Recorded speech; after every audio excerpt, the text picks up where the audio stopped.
Okay, out here with the Grand Power. It's a 10mm. This is their P40.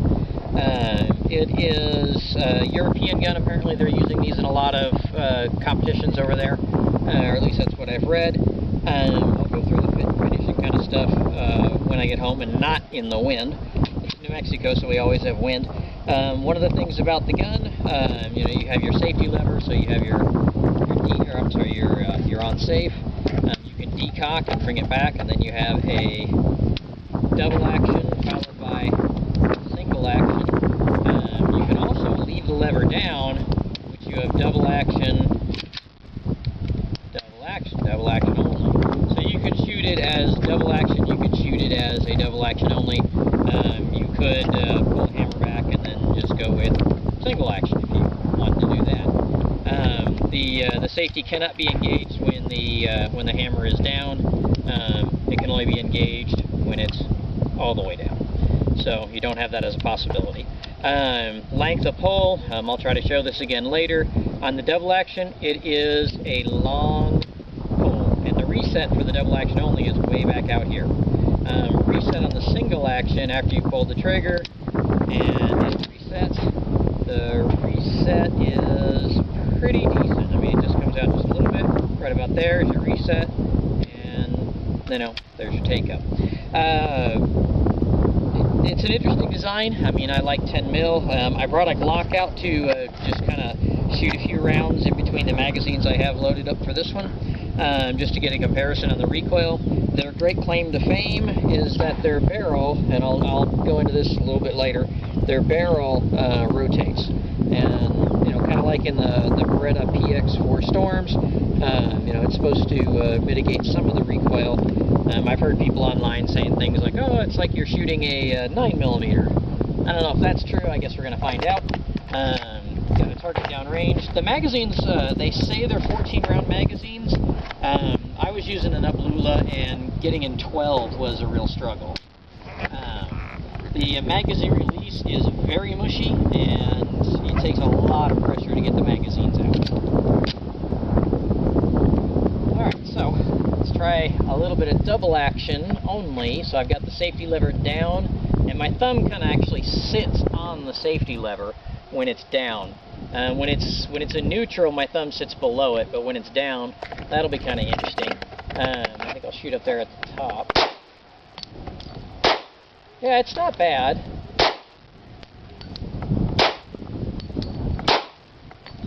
It really isn't. I'm gonna aim for that the orange with the little black square in him and try about 3 or 4 more. Alright, that wasn't so good. I'm pulling him.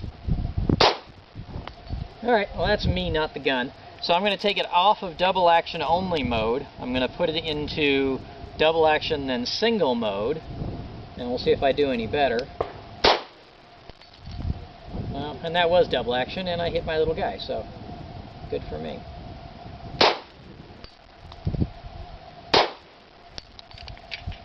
And I did have a hold open, and I think that's the last round. Yeah, I had a hold open on that last round. This is the first time I've really shot the gun, so we'll see if that's something that is something that the gun does, or if that's just something that happened this one time. Alright, so coming on down range just a little bit.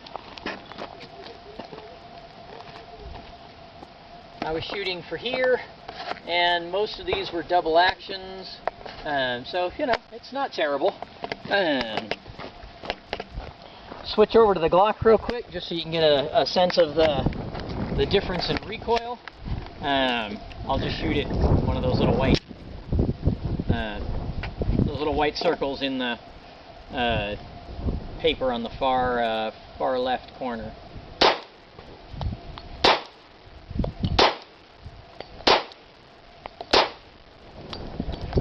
It's not feeling much different in terms of recoil. Now I do have something in this magazine here. I've been shooting PPU in the Glock. In that first mag I was shooting PPU 180 grain.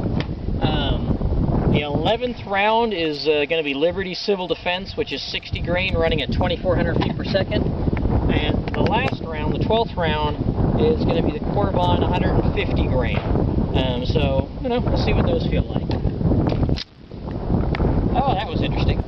I popped in the magazine, the gun went back into battery. I did not hit the slide release or anything. So, sure we got in there. Yep. Alright, I'll just go with that little orange dead center piece there and see how we do. Yep. Let's put it back into double single. Those were both a little bit to the left. And so was that one. And now that I'm in single, hopefully I do a little better, although I am being kind of rocked by the wind.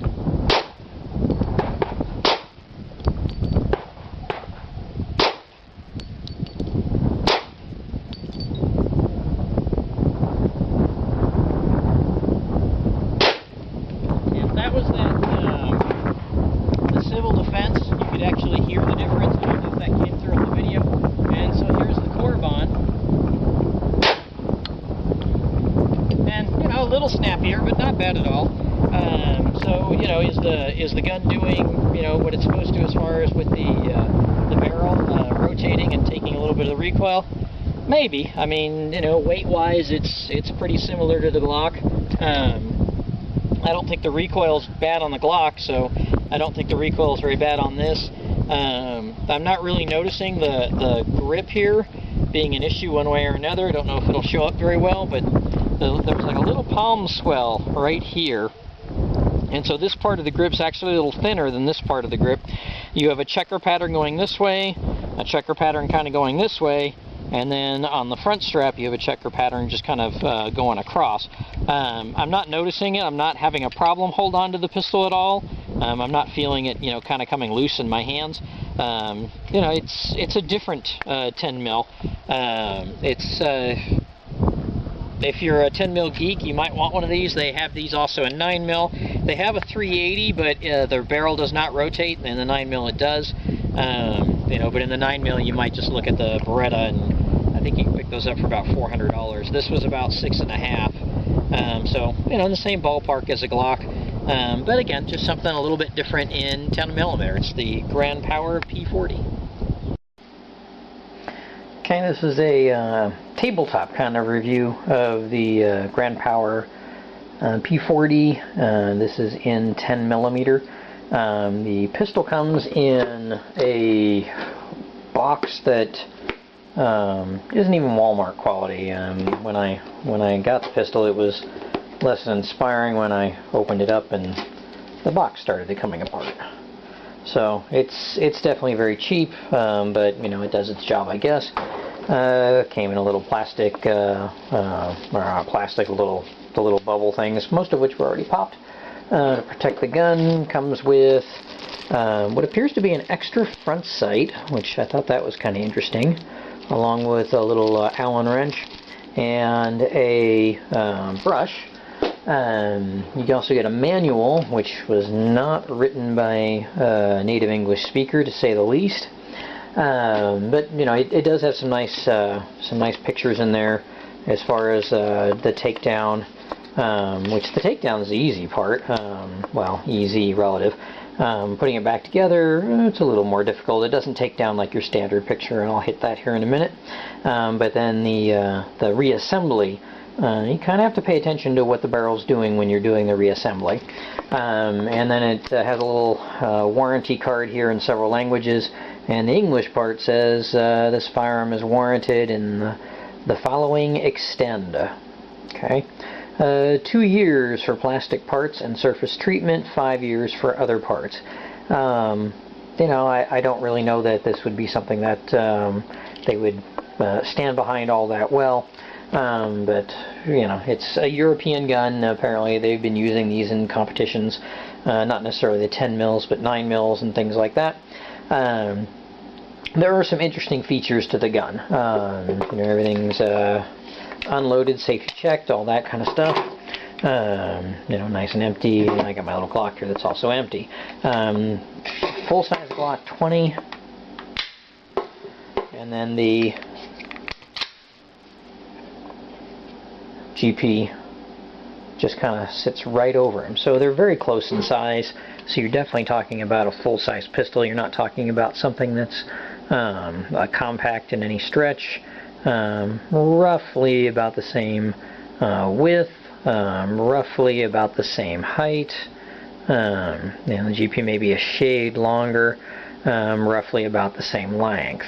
So, if you're looking for a size comparison, the GP100, or I'm sorry, the GP40 and the Glock 20 are kind of in that same similar vein.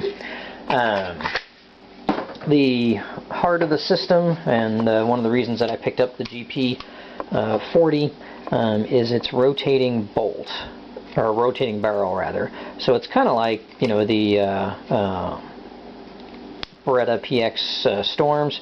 As the barrel comes back, it rotates, which they're talking about. Oh, well, that's going to mitigate a lot of the recoil. Yeah, I kind of slipped there. There are no front serrations, obviously. So you do have that little guy going for you. So and shooting the gun, it's pleasant enough to shoot. I don't know that it's really got all that much less recoil than say the Glock 20, but it might be a little less, I guess. The barrel is kind of beefy. When you lock it open, I mean, yeah, it's stainless steel. It's a very nice looking barrel, and then right below it you have a piece of polymer, which is a little less impressive, I guess, but it certainly did the job. The shooting segment, which I've already done, when I was doing that, I was showing off some of the things that the pistol can do. Now, this is something else, by the way. When I first got the gun out, and was just playing with it while the FFL was doing the background check and all that, if you just release the slide and don't let it slam forward, you'll kind of lock back like this, which it's a little disconcerting, I guess, but it had no issue in terms of function today. Fired about 80 rounds through it, somewhere in that ballpark. And I had one issue, which you saw earlier, and that was that it locked back with one round in the magazine. It only did it once, but it did do it. And that was the first magazine through the pistol. The reason that I picked up the pistol, I was interested in it, is we have three different things you can do with your safety lever. One, you can put it on safe, and when you put it on safe, the pistol, the trigger can't fire. The trigger, by the way, is plastic, and it feels cheap. But does it do its job? Yes. You can have the safety in neutral, which if you are shooting it single action, obviously it does exactly what you expect a single action to do. And if you're shooting it double action, same thing. You have a decock, so you can decock it and put it back into neutral, and then go ahead and fire it double action. Or you can decock the pistol, leave it decocked. Now, when you fire the pistol, gun fires, slide works. There we go, and it's back to hammer down. So it's in double action only mode when you have this little safety lever down.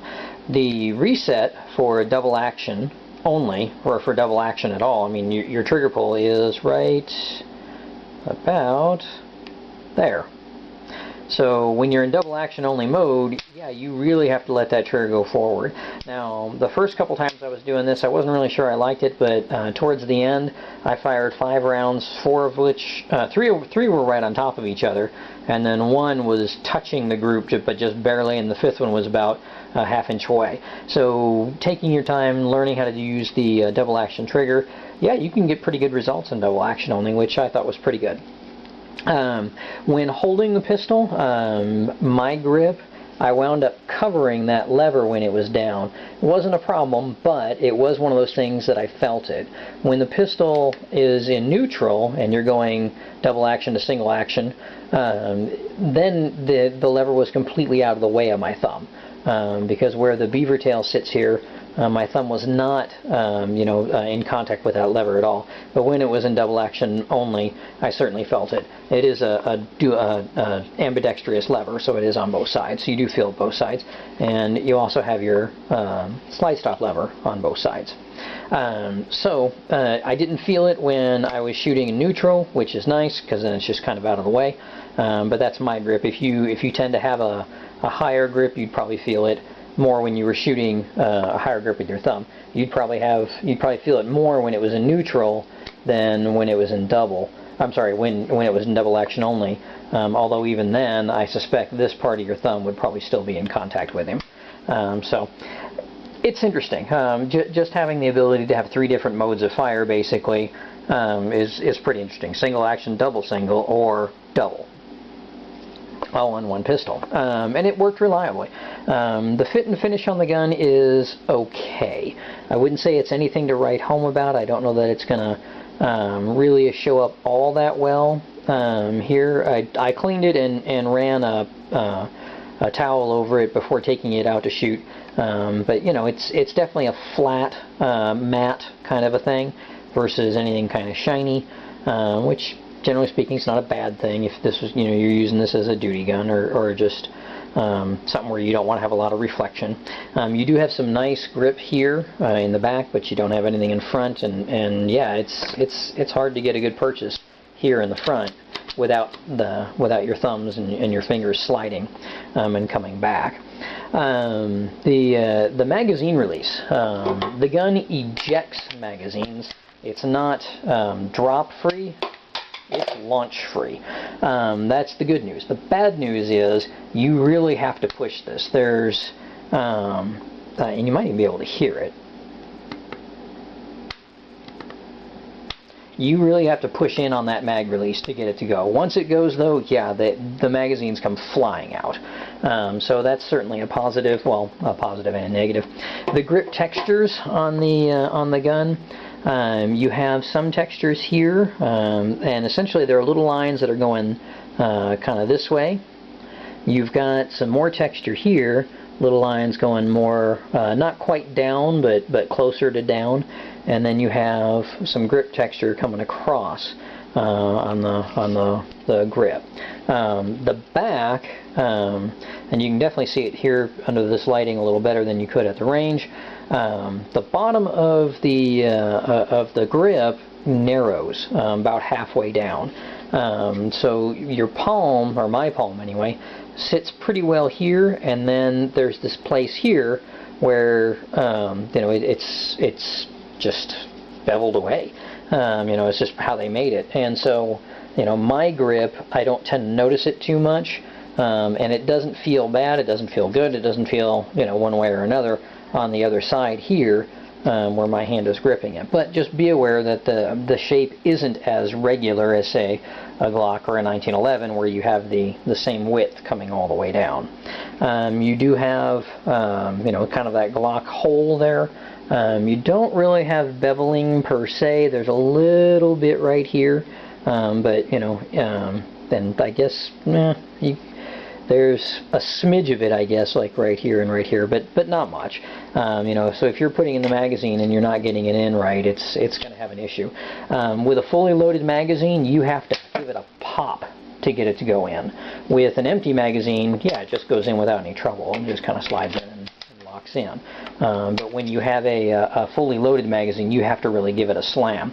Not only that, when you do give it a slam, out at the range today 2 or 3 times, I put in a magazine and I gave it a good pop, and the slide released.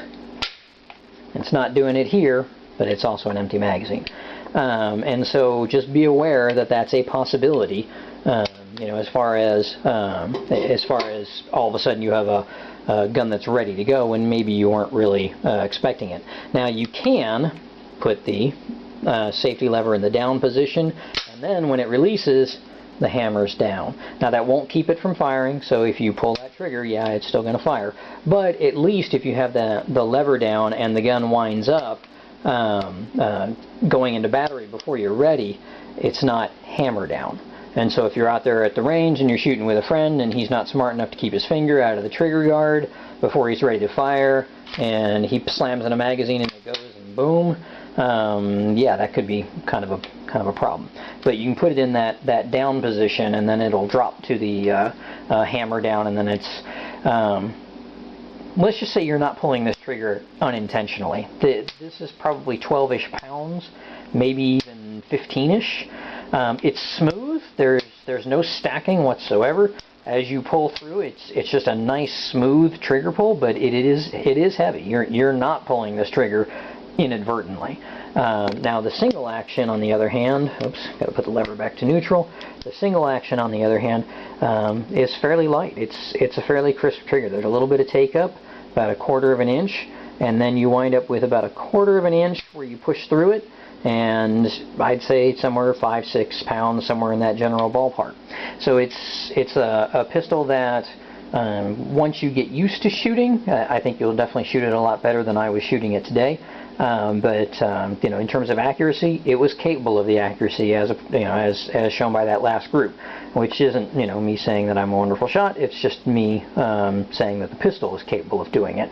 Now, as you come across the pistol, it's kind of rounded, is the general look. But I think you can see here, you have a series of, I'd say about 1/4 an inch, 1/8 of an inch flats that are just coming and kind of giving it that rounded effect.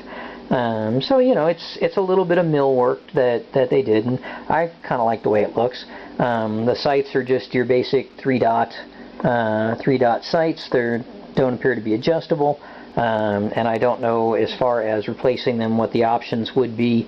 You know, I'm sure you could do some things if you really wanted to. As far as the takedown goes, this takes down differently than most pistols. Instead of the slide coming off the front, the slide comes off the back. I don't know how well I'm going to be able to show that with the camera position the way it is. I'll give it a shot. We'll see if I can do this, keep it in frame without dislodging anything. So, the pistol, I think, yeah, I'm going to keep it down. You have 2 takedown levers here, which you have to hold.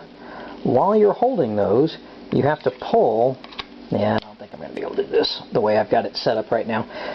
You have to pull it off all the way to the back and then up while keeping these levers down. And keeping the levers down is what's kind of tricky. You almost need a third hand in order to get it done. So I don't think I'm going to be able to do it, but let me see if I can set up slightly differently and try it again. Okay, I'm going to give it a try here, coming from the other direction. See if we can get this in view. On the instruction manual here, the picture, it shows this guy right here, and he's very very easily pulling down the levers, pulling the slide back with his other hand. I have no idea how he's maintaining a grip on this pistol with just those little fingers there. It's not that easy, and that's just, you know, to be expected since you are fighting that recoil spring. But let's see if we can get this to go, see if I can keep this in frame. Let's see. Yeah. Sorry, I'm having to do this upside down, but keeping this little lever, I've only done this once, and so doing the, I haven't quite found the way to keep the lever where it needs to be and get that slide all the way off. Look, it actually came off fairly easy. And then it just comes forward. Yeah, so I complained about it, and then it turned out to be pretty easy. The pistol itself, the recoil spring stays captured as far as just your standard cleaning goes. And so, you know, the inside, you see some steel in here. There's steel all the way back here, and there's steel all the way back here. Now everything else, you know, you're talking polymer, but you do have a full-length chassis running the entire length of from the trigger guard all the way back to the hammer. So, you know, there's a little bit of heft in there. The barrel comes out, and one of the things when you're doing this is you want to make sure that your 10mm and your serial number, whatnot, show, and then when you're putting the pistol back together, he's going to rotate, and the pistol is going to be about here. In the manual, it says something that's not terribly clear, so I had to fiddle with it several times to get it to go. But getting the barrel aligned correctly is kind of a big deal. Let's see. It says assembly procedure is done in reverse sequence to disassembly. Beware, during the assembly, the barrel must be shifted forward out of the receiver with the front barrel ring placed in the receiver's cutout. So that's not entirely clear, but we do have a ring right here, and a ring right here, and it can fit right there in that little cutout. And then again, you know, you're trying to make sure that when this comes back, and it is going to rotate as it comes back, because remember, the barrel does rotate, and so as the barrel comes back, it's not going to come back straight. It's going to wind up rotating into position, and so, you know, it makes it a little bit trickier when you're doing the reassembly. Plus, you've got to get this little guy right here in this little hole right here, and keep it in there, and fight the spring, and eventually get your takedown levers. So you're trying to do all three of those things at once, and it wasn't easy when I tried it the other day. We'll see if it goes together any better right now, and I'm having a little bit of resistance, which I had before. Make sure I have everything lined up as best as I can. See if I can make sure that we're going to be on track. There we go, there's that. Put him back in there. Okay, and now pull this whole thing over the receiver. And this was something that I was struggling with the other day, and part of it again is that you don't have enough free hands to do everything that you want to be doing all at once. In this case, I may be having the barrel not go where it needs to, and yeah, see, the barrel was trying to get himself kind of turned a little bit. Instead of going where I needed him to go, he was getting himself kind of caught back down in here. So, you know, getting everything lined up is not the easiest thing in the world with these. But it is possible. I have done it. And again, being able to do it easily, I don't know, maybe if I did this enough times, it would come a little more naturally, but right now, there we go. It's definitely not quite going. So, I'll piddle around with this some more, and I'll see if I can't get him squared away. Alright, so while I have the barrel out, I mean, this is a beefy little piece of work here. So, I mean, they definitely did, spend the money on the gun in the barrel. And you can see it's flat here on the top surface, and that corresponds with these little flat pieces right here that the barrel is having to slide back on as it, you know, rotates to disengage. So, let me see if we can't get him kind of realigned again. Okay, so again, what I eventually need to have happen is for that to show up there, and so moving him forward, we'll see if that works this time, and get that there. Hold those little guys, and then pull in more or less straight back. Trying to overcome the recoil spring, but I've got something else going on here that I'm not really sure what's catching. But with all that messing around, my 10mm mark came down there to the bottom instead of where he's supposed to be, which is a little more aligned with his ending position. So I don't know. The gun is definitely not the easiest thing to put together. It's not Ruger MKIII recoil or Ruger MKIII bad, with their god-awful You know, hold it this way, hold it that way kind of a thing. And I think, maybe, nope. I thought we had it, but I don't think we do. Oh, yep. Nope. Do we? Let's see. Yeah, so we did get it back together. So the reassembly, and I hope some of that showed up. I know it's difficult to keep it in frame and do all that stuff. I just needed to have it a little bit closer to me to get the leverage I needed to pull on these little guys, pull this back over the back of the receiver, and then let it come forward and make sure it was down on its rails. And you know, once it's down on its rails, yeah, it's down on its rails and it's not coming off. So the pistol is an interesting pistol. If you're a 10mm fan, I would certainly encourage you to take a look at them. There are some nice features to it. I really do like the 3-position lever, which, by the way, the lever cannot come up when the hammer is down. The lever, it doesn't do anything. So even you can push it up about 1/4 of an inch or so, or 1/8 of an inch, but that's not going to stop the gun from functioning. So with the hammer down, though, yeah, you can put it there and cocked and locked if you were so inclined. The magazines do say 14 rounds. They lie. I had my my little Uplula, and I had a magazine in the Uplula, and I had this on the ground, and I was putting my weight pressing down, and the best I could get to was 12. And so, you know, I don't know about their 14 round claim. I haven't popped that out to kind of see if there's something obstructing, but it was both magazines were like that. They hit 12 rounds, and that was it. They do have a cutout for 5, 10, and 14, but no, not these particular magazines anyway. I did go ahead and put GP40. I just kind of engraved those in, and I also did on the bottom here as well, because they kind of look like Beretta mags. So, you know, they're just going to get lost in the drawer and be difficult to ascertain what they are, because they don't have anything on them. They don't say where they're made. They don't say what they're for. They don't say anything. So I went ahead and you know, carved a little GP40 into the base and then into each of the sides, so I'd be able to recognize the magazines rather quickly. Comes with 2, which is probably good, because I don't know about magazine availability for these.